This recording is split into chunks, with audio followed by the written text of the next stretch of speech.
ٹھیک ہے۔ السلام علیکم ورحمۃ اللہ وبرکاتہ۔ اعوذ باللہ من الشیطان الرجیم، بسم اللہ الرحمن الرحیم۔ آج ہم بات کریں گے کہ قبر کے کیا حقوق ہیں اور قبر میں کون کون سا قبر کے اوپر کون کون سا عمل کرنا ہے۔ اس میں قرآن اور حدیث کے اندر جو آ رہا ہے وہ صرف 3 عمل ہیں۔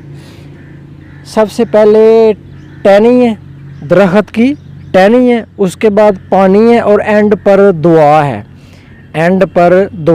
3 چیزیں ہیں قبر کے اوپر: ٹہنی، پانی اور اینڈ کے اوپر دعا کرنی ہے۔ تو ہمیں کوشش کرنی چاہیے سورۃ آل عمران آیت نمبر 103 کے مطابق فیصلہ کرنا، دنیا کا بھی اور آخرت کا بھی۔ اچھا، تو آج ہم ایک حدیث شریف سب سے پہلے پڑھیں گے کہ جس کے اندر نبی علیہ السلام صلی اللہ علیہ وسلم ارشاد فرما رہے ہیں کہ میں نے دیکھا کہ قبر والوں کو عذاب ہو رہا تھا کہ ایک پیشاب کے چھینٹوں سے نہیں بچتا تھا اور دوسرا غیبت کھاتا تھا۔ جی حدیث پڑھ کے سنائیں۔ اعوذ باللہ من الشیطان الرجیم، بسم اللہ الرحمن الرحیم۔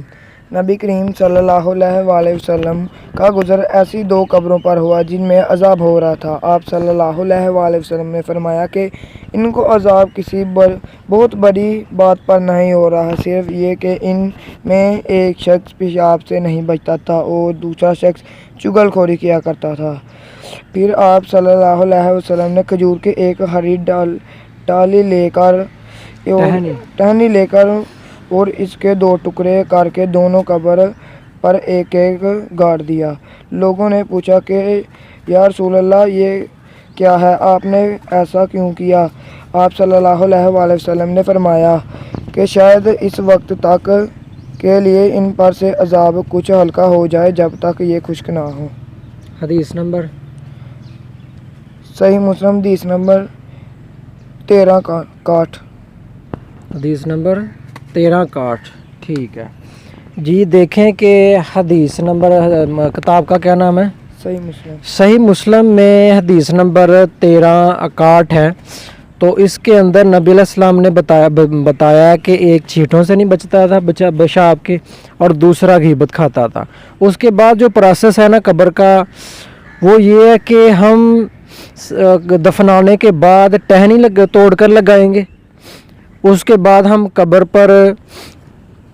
پر مٹی ڈالنے کے بعد پانی سنت ہے، ٹہنی سنت ہے، پانی سنت ہے، اور سب سے بڑی جو چیز ہے نا، سب سے بڑی چیز جو ہمارے درمیان اختلاف ہے، یعنی کہ جو اہل حدیث لوگ ہیں وہ دعا نہیں مانگتے۔ دیکھیں حدیث شریف کے مطابق جو دعا والا پروسیس ہے وہ اینڈ کے اوپر ہے کہ دعا مانگنی چاہیے جتنی دیر تک اونٹ ذبح کر کے اس کا گوشت تقسیم کیا نہ جائے۔ حدیث نمبر بتائیں۔ صحیح مسلم، حدیث نمبر 321 حدیث نمبر ہے۔ اس کے اندر جو تفصیل ہے آپ خود پڑھ لیں، صحیح مسلم کی حدیث شریف ہے 321۔ قبر کے باہر کھڑے ہو کے، یعنی کہ دفنانے کے بعد، کہ جتنی دیر ایک اونٹ کو ذبح کیا جائے اس کے بعد اس کا گوشت تقسیم کیا جائے۔ آپ دیکھیں کہ یہ جتنے بھی قصائی ہمارے بھائی ہیں یا جو بھی قربانی کرتے ہیں، سب کو اندازہ ہے کہ ایک اونٹ ذبح کر کے اس کا گوشت تقسیم کر کے کتنا جو ہے نا وقت لگے گا، کم سے کم 2 یا 2.5 گھنٹے۔ اگرچہ کوئی اس میں دلیل نکالے نا کہ بھائی وہ تو 10-12 آدمی ہوں گے تو جلدی ہو جائے گا۔ دیکھیں 10-12 آدمی کیسے ایک اونٹ کو سارے کے سارے ادھر ہی تو نہیں نا آ کے اپنا ایک اونٹ کو ذبح کرنے لگے۔ زیادہ سے زیادہ چلو لگا بھی لیں، 3 یا 4 بندے لگا لیں، چلو 3 یا 4 بندے بھی ایک اونٹ کو ذبح کرنے کے لیے آئیں تو کم سے کم 1.5 گھنٹہ تو لگے گا نا، یا 1 گھنٹہ بھی لگا لیں۔ یعنی اس حدیث سنانے کا مقصد یہ ہے کہ ہمیں نماز جنازہ کے پڑھنے کے بعد، قبر کے اوپر دفنانے کے بعد 3 عمل کرنے ہیں۔ टहनी लगानी है, पानी का छिड़काव करना है, उसके बाद दुआ कितनी देर मांगनी है, यानी कम से कम 1 घंटा। हदीस नंबर सही मुस्लिम 2248। जदीद जैन ने सोहल से इन्होंने अपने वालिद अबू साले से, उन्होंने अबू हुरैरा रज़ी अल्लाह ताला अन्हा से रिवायत की। इन्होंने कहा कि रसूल सल्लल्लाहु अलैहि वसल्लम ने फरमाया, तुम में से कोई अंगारे पर इस तरह बैठ जाए कि वो इसके कपड़ों को जलाकर इसकी जिल्द तक पहुंच जाए, इसके हक में है, इससे बेहतर है कि वो किसी कब्र पर बैठे। हाँ, तो ये देखें हदीस नंबर है 2248 और सही मुस्लिम की जो हदीस नंबर 2248 सही मुस्लिम की, इसके अंदर हमें नबी अलैहिस्सलाम बता कर गए हैं कि कब्र के ऊपर बैठने से बेहतर, कब्र के ऊपर बैठने से बेहतर ये है कि आप आग अंगारों पर बैठ जाएं, यानी कि जो आखिरत में अजाब होना ना कब्र के ऊपर बैठने का, उससे ज़्यादा सख्त, यानी कि समझ लें कि उसे अंगारों पर बैठने से ज़्यादा सख्त अजाब कब्र के ऊपर बैठने से हो। जी बताएं। हज़रत ताबिन सियार बयान करते हैं कि रसूल सल्लल्लाहु अलैहि वसल्लम ने फरमाया, ए अल्लाह मेरी कब्र को बुत ना बनाना कि इसके पूजा की जाए। अल्लाह इन लोगों पर सख्त नाराज़ हो जिन्होंने अम्बिया अलैहिस्सलाम को अम्बिया अलैहिस्सलाम की कब्रों को सजदागाह बना लिया। सही मशकात शरीफ 750। जी देखें, मशकात शरीफ, मशकात की हदीस है 750 750, यानी ये हदीस नंबर है। तो नबी अलैहिस्सलाम क्या बता रहे हैं कि या अल्लाह मेरी कब्र को बुत ना बनाना, यानी अल्लाह के नबी सल्लल्लाहु अलैहि वसल्लम दुआ करके गए हैं कि जिस तरह के पहले अम्बिया कराम ने अपने अम्बिया कराम की उम्मत ने अम्बिया कराम की कब्रों को अपना सजदागाह बना लिया, मेरी को कब्र को सजदागाह ना बनाना। देखें कि हमें दुआ करके यानी कि दुआ कर गए और हमें बता कर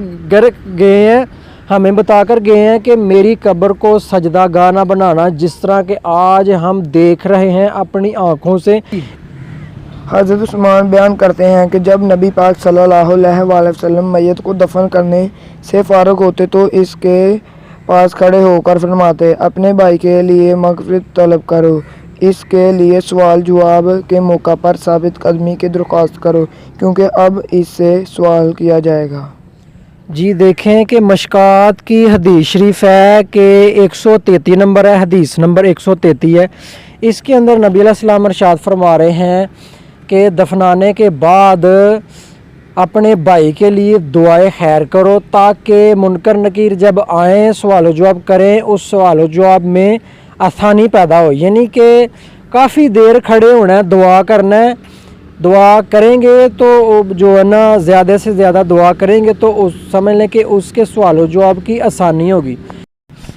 जी हज़रत अबू हुरैरा रज़ी अल्लाह ताला अन्हा से रिवायत है कि रसूल सल्लल्लाहु अलैहि वसल्लम ने फरमाया, जब इंसान फौत हो जाए तो इसके अमल मुनक़त हो जाते हैं सिवाय 3 अमाल के। वो मुनक़त नहीं होते, सदका जारिया या ऐसा अमल जिससे फ़ायदा उठाया जाए, या नेक बेटा जो इसके लिए दो।